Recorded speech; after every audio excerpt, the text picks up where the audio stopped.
Dan itu harus jadi kebanggaan kita, Pak. Dan kita harus punya rasa ketersinggungan kalau itu ingin diacak-acak gitu.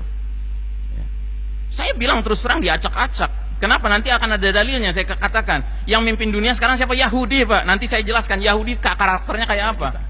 Lihat itu kaum musyrikin di Xinjiang, ya, betapa zolimnya mereka.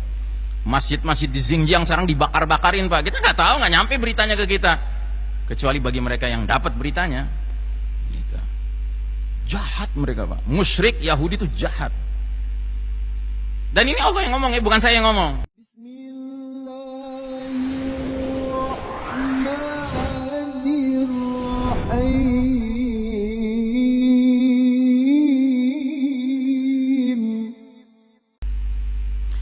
Ada hadis di mana Nabi memperingatkan, sekalipun Islam ini sudah sempurna, tapi yang menegakkannya itu manusia. Yang namanya manusia kadang kuat, kadang lemah. Muslimin kadang-kadang kuat, kadang-kadang lemah. Sehingga Nabi jelaskan, ada satu hadis tentang kemungkinan ikatan Islam itu sekalipun sudah berdiri kokoh, mentereng, cemerlang, ya, Islam hadir dengan segenap pilar-pilarnya, ipol, exos, but, mil, penkumnya, ya kan, bisa saja dia runtuh lagi.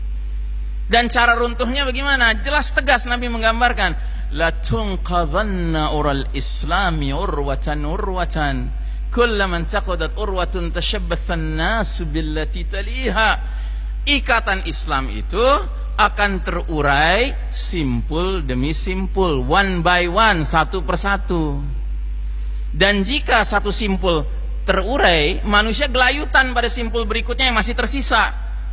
Itu terurai lagi, pegang lagi simpul berikutnya, dan seterusnya dan seterusnya. Fa awwaluhunna naqdun al-hukmu wa akhiruhunna as-shalah. Yang paling awal simpulnya copot, simpul apa? Urusan hukum. Dan yang paling akhir urusan apa? Urusan apa? Urusan sholat, Pak. Nah, ketika umat Islam melemah, runtuhlah bangunan Islam yang besar ini tahun 1924, 1342. Yang paling pertama runtuh apa, Pak? Hukumnya. Begitu tadinya ada khilafah, Kesultanan Utsmani Turki, terus muncul sang pengkhianat Mustafa Kemal, mendirikan Republik Turki modern yang berpaham berideologi nasionalisme dan sekularisme. Apa yang dia kerjakan nomor satu? Dia katakan tidak ada lagi hukum Islam. Hukum yang berlaku hukum sekuler. Ya. Dan ternyata itu menular kepada negeri-negeri muslim lainnya, Pak. Dan umumnya negeri muslim lainnya tadinya pakai hukum Islam, akhirnya pakai hukum mantan penjajahnya. Kalau tadinya dijajah sama Inggris, biasanya pakai hukum Inggris. Ya, adalah satu dua hukum adat setempat masih dipakai, hukum Islam masih dipakai, tapi bukan itu yang pokoknya dan bukan itu satu-satunya, tidak. Tapi hukum Inggris lebih dominan. Ada sebuah negeri muslim pernah dijajah Belanda, Pak, ya kan? Belandanya udah terusir, hukum Belandanya awet di situ. Ya. Ya, adat istiadat setempat masih ada lah sana sini, hukum Islam sana sini sedikit-sedikit masih ada. Tapi yang jelas bukan hukum Islam lagi yang memimpin, yang mengatur. Itu yang paling pertama terurai, Pak. Tapi karena orang kafir itu benar-benar ingin menyebarluaskan kekafiran mereka, mereka berpikir bagaimana supaya bukan hanya hukumnya, politiknya akhirnya berubah. Sudah nggak dikenal lagi politik Islam, sudah nggak dikenal, Pak. Sekarang politik ya politik kriptokrasi. Itu yang terbaru sekarang, Pak. Ya, kriptokrasi. Sistem politik yang merupakan kerjasama antara yang berkuasa dengan para pengusaha, gitu. Sehingga udah kayak apa namanya, enterprise. Negara tuh udah kayak enterprise, Pak, di bidang politik, gitu. Transaksional politiknya. Nggak dikenal. Politik Islam sudah makin asing, Pak. Kan politik Islam diantara ciri khasnya apa? Nggak ada tuh orang nawar-nawarin dirinya, pilih saya jadi pemimpin. Nggak ada. Itu nggak dikenal dalam Islam. Karena dalam Islam itu kesadaran memimpin itu kesadaran tanggung jawab dunia akhirat. Sehingga biasanya orang jadi pemimpin dalam sebuah sistem Islam itu harus dipaksa, Pak, sama orang-orang yang sangat yakin ini orang layak jadi pemimpin. Termasuk nanti Al-Mahdi muncul tuh dengan baiat yang dipaksakan di depan Ka'bah. Al-Mahdi nanti nggak pakai promosi, Pak, nggak muncul wajahnya Al-Mahdi di semua pohon-pohon, tiang listrik, enggak, Pak, nggak muncul nanti. Nggak akan Anda temukan itu. Itu di bidang politik, terurailah simpul politik. Di bidang ekonomi, bahkan diundang Pak ekonomi ribawi ke negeri-negeri kaum muslimin. Terurai sistem ekonomi Islam. Terus di bidang apa lagi? Bidang budaya, ya kan sudah bukan budaya Islam lagi Pak. Berbagai hiburan itu nggak lagi mengingatkan orang pada zikrullah, tapi hiburan yang ada menjadikan orang fiktor, pikiran-pikiran kotor Pak. Di bidang pendidikan sudah bukan pendidikan Islam lagi. Makanya banyak orang tua sudah nggak punya semangat anak pengen jadi cita-citanya jadi ulama. Enggak. Pokoknya kalau nggak jadi tukang dokter, jadi tukang insinyur. Gitu. Urusannya duniawi melulu. Karena pendidikannya sekuler. Dan ini kita saksikan Pak, satu demi satu nih simpul-simpul nih copot nih Pak. Simpul medis copot juga. Dulu kita ketika bernaung di bawah Tibbun Nabawi, pengobatan cara Nabi, semua kita punya kesadaran akan ayat wa idza maridtu fahuwa yashfin. Apabila aku sakit, Allah yang menyembuhkan. Tabib itu cuman perantara saja.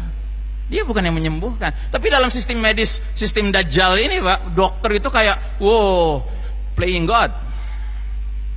Dia berperan seperti Tuhan Pak. Makanya ada itu dokter-dokter di era modern sekarang ini berani mengeluarkan pernyataan, maaf Pak, setelah dilihat diagnosa lewat ronsen segala, umur Bapak tinggal 3 bulan. Pernah nggak dengar kayak gitu? Pernah kan? Siapa dia gitu loh Pak, berani menentukan mati dan hidupnya seseorang. Nauzubillahi min dzalik. Ya. Dan cilakanya banyak pasien yang anggap kalau sudah dokter yang ngomong itu kayaknya lebih hebat dari ayat, dari hadis. Semua Pak, bidang demi bidang. Nah, yang paling mengerikan sekarang bidang simpul terakhir sedang kita saksikan di depan mata kepala kita sendiri Pak, diacak-acak sama mereka. Simpul apa itu? Simpul apa? Simpul salat. Ingat, ada sebuah kaidah ya, fikih yang kita semua udah tahu Pak, dari kecil kita udah tahu kaidah fikih ini. Mungkin secara bahasanya kita nggak tahu, tapi intinya kita tahu. Bahasanya begini, al-aslu fil ibadati al-hadhar. Hukum asalnya ibadah. Ibadah ini maksudnya ibadah ritual seremonial Pak. Contohnya sholat gitu ya. Contohnya mengelola jenazah, contohnya umroh, contohnya haji, contohnya menyembelih ya kan. Itu semua ibadah ritual seremonial. Ya, asal hukum dari ibadah ritual itu hukumnya adalah haram. Nggak boleh Pak. Kita nggak boleh beribadah sebagai buah inovasi kita, karang-karangan kita, karya kita, nggak boleh Pak. Pokoknya yang namanya ibadah tuh ngikut sama sunnah Nabi, plek-plekan. Ngikut syariat Allah dan Rasulnya, plek-plekan. Lain halnya dengan muamalah. Kalau muamalah itu sebaliknya, ya, dalam urusan jual beli asal hukumnya semuanya dibolehkan kecuali yang diharamkan, kecuali yang dilarang. Jadi kita boleh berkreativitas, berinovasi kalau sudah urusan muamalah Pak. Cuman ya kita harus hindari adalah yang terlarang-terlarangnya. Dan itu biasanya nggak banyak. Supaya apa? Supaya kita bisa berjalan urusan antar manusia kita. Tapi kalau urusan kita beribadah kepada Allah Ta'ala, itu jelas, pakemnya jelas, nggak boleh dirubah. Nggak ada cerita kita boleh berinovasi, berkreasi gitu, nggak ada cerita. Nah sekarang mari kita lihat apa pesan Nabi urusan sholat ini. Yang paling pertama, dan kita semua sudah dengar dari kecil, sallu kama ra'aitumuni usalli. Salatlah kalian sebagaimana kalian melihat aku salat. Itu kalau sendirian. Nah kalau Nabi berjamaah kira-kira gimana? Salat berjamaahlah kalian sebagaimana kalian melihat aku dan para sahabatku salat berjamaah. Iya toh? Jangan karang-karang cara yang lain dengan alasan apapun, nggak ada ceritanya.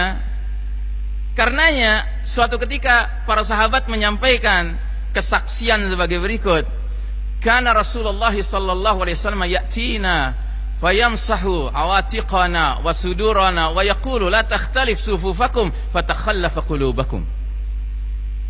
Suatu ketika Nabi mau memimpin sholat, ya kan? Nabi datang itu para sahabat yang di belakang dia lagi berbaris, dipegang dada-dada mereka, bahu-bahu mereka dirapihkan sama Nabi sedemikian rupa sambil Nabi bilang, janganlah berselisih kalian dalam shaf kalian sehingga berselisihlah hati kalian. Ingat ya, berselisih itu maknanya bukan sekedar jangan nggak lurus, ya kan? Tapi jangan nggak rapat. Itu maksud berselisih. Ingat ya, yang ngomong bukan Iksan Tanjung nih. Ini yang ngomong Nabi ya, bukan saya Pak. Jadi urusan Anda dengan Allah. Sebab Anda mengikuti Nabi itu urusannya dengan Allah, bukan dengan saya. Urusan saya sebagai da'i cuman menyampaikan saja. Saya nggak punya kemampuan untuk bisa memaksa Anda mengikut kepada kata-kata ini. Dan ini hadis riwayat Ibnu Hibban, sahih hadisnya. Imam Syafi'i rahimahullah pernah mengunjungi makam Nabi. Di atas makam Nabi dia bilang apa? Pendapat siapapun selain penghuni makam ini boleh kalian terima, boleh kalian tolak. Tapi kalau sudah pendapat penghuni makam ini, wajib kalian terima. Itu sikap kita Pak.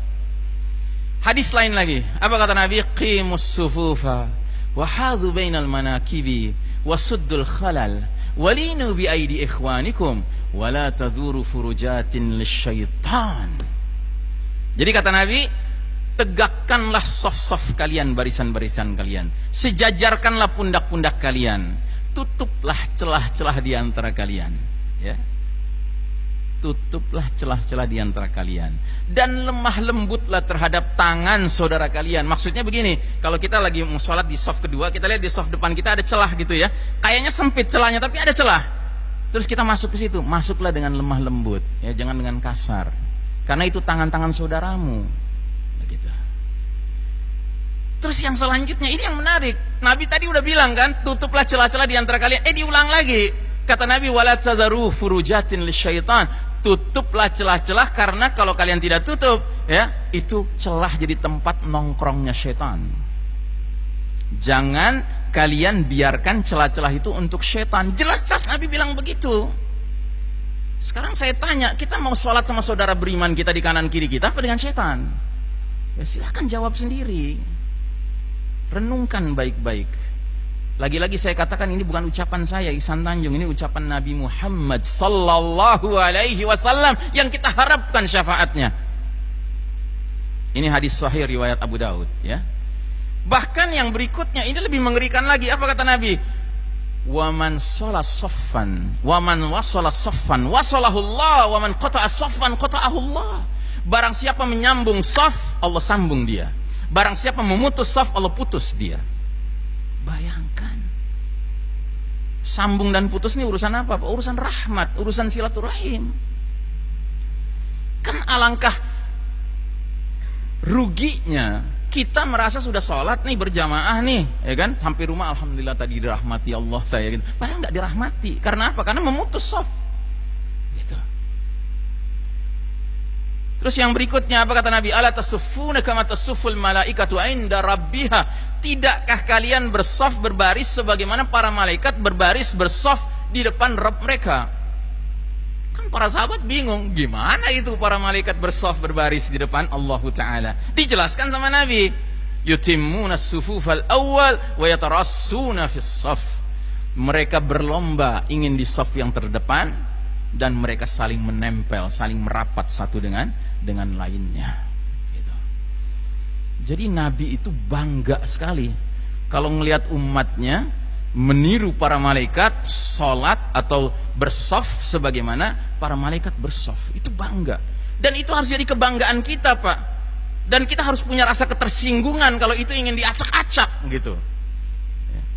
Saya bilang terus terang diacak-acak. Kenapa? Nanti akan ada dalilnya. Saya katakan yang mimpin dunia sekarang siapa? Yahudi Pak. Nanti saya jelaskan Yahudi karakternya kayak apa.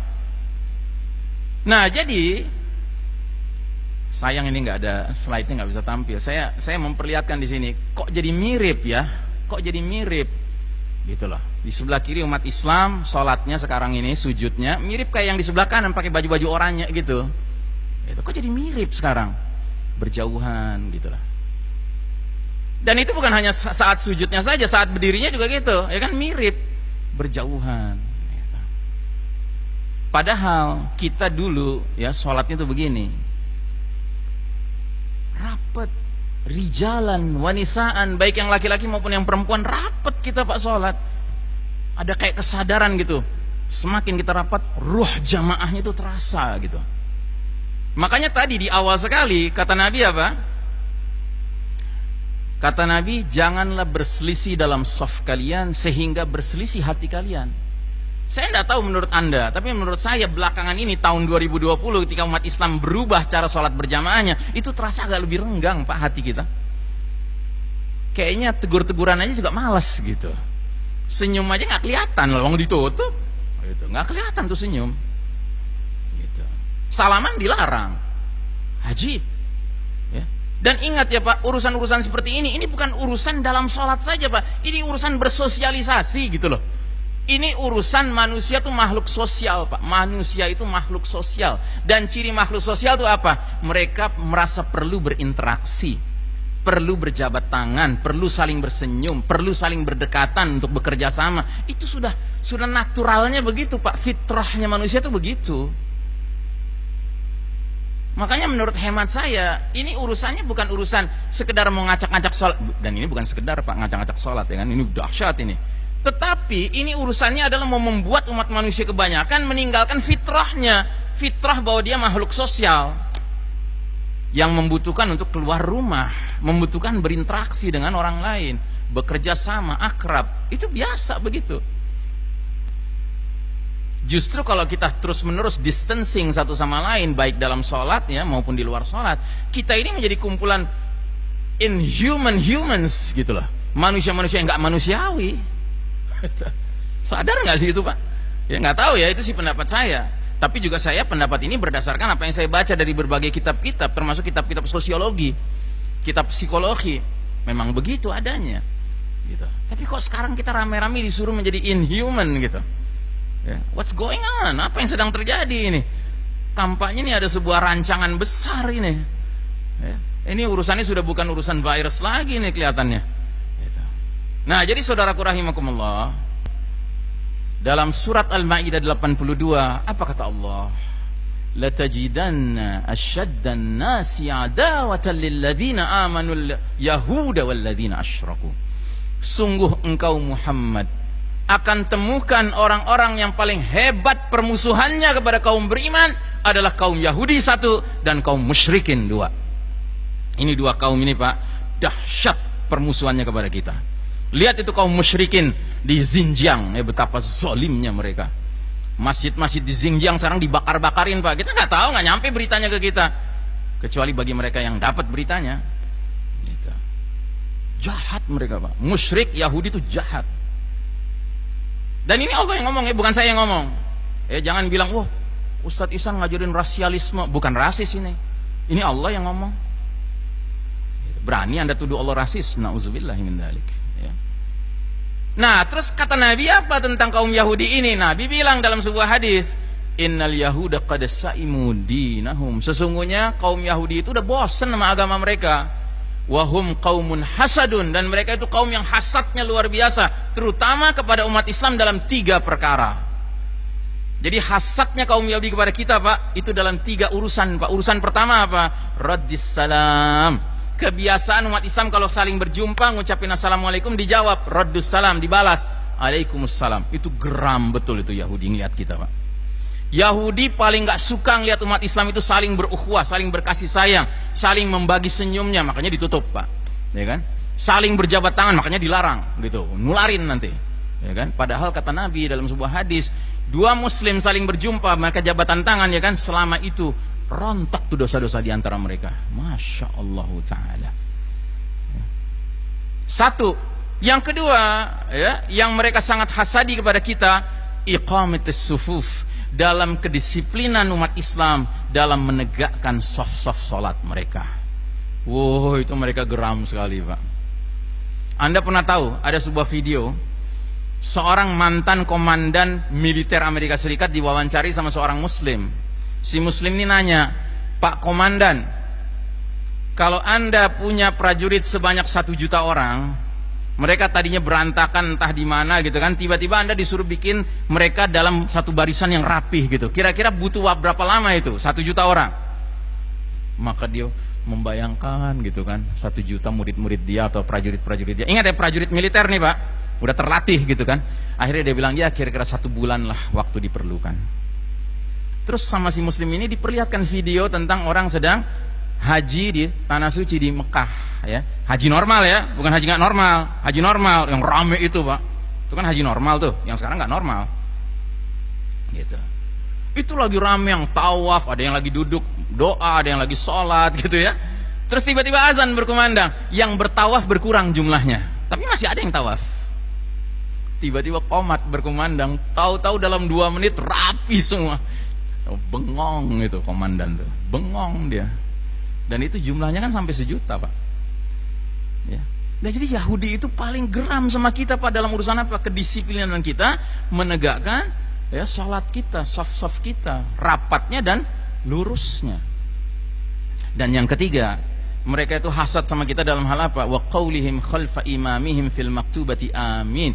Ucapan kaum muslimin di belakang imam salat mereka dalam salat-salat wajib mereka yaitu kalimat amin. Jadi umat Yahudi itu kalau sudah melihat umat Islam salat berjamaah, terutama yang jahar, salat Jumat, salat Maghrib, salat Isya, salat subuh ya kan, itu aminnya suaranya keras, Pak. Oh, itu mereka geram. Hasadnya luar biasa mereka. Maka mereka berusaha untuk ngurangin. Ya, sekarang di masjid-masjid yang biasanya 1000 orang jadi 500 orang, ya kan? Mungkin jadi 300 orang tergantung keluasan apa wajib jumlah X-nya kali, gitu. Ya kan? Siapa yang senang? Yang senang Yahudi, Pak. Nah, jadi saya tanya, kita mau pilih mana, Pak? Menyenangkan Allah dan Rasulnya atau menyenangkan Yahudi? It's all your choice. Semua itu pilihan Anda. Ya. Saya cuma menyampaikan, ini tugas saya.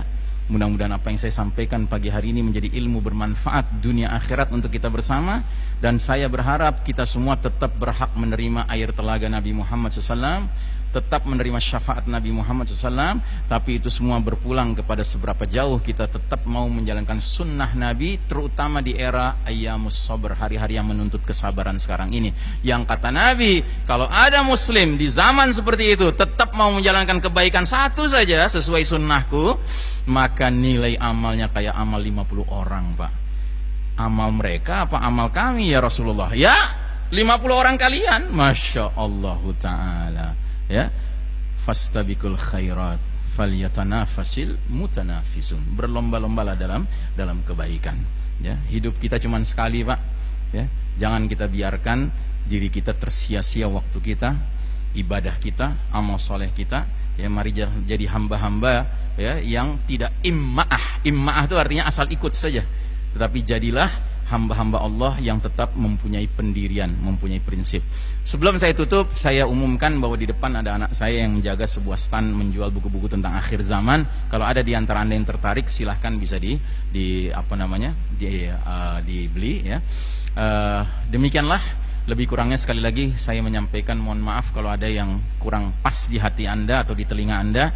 Tetapi kalau ada kebenaran itu datang dari Allah, bukan dari saya. Ikutilah kebenaran itu tanpa ragu sedikit pun karena itu dari Allah.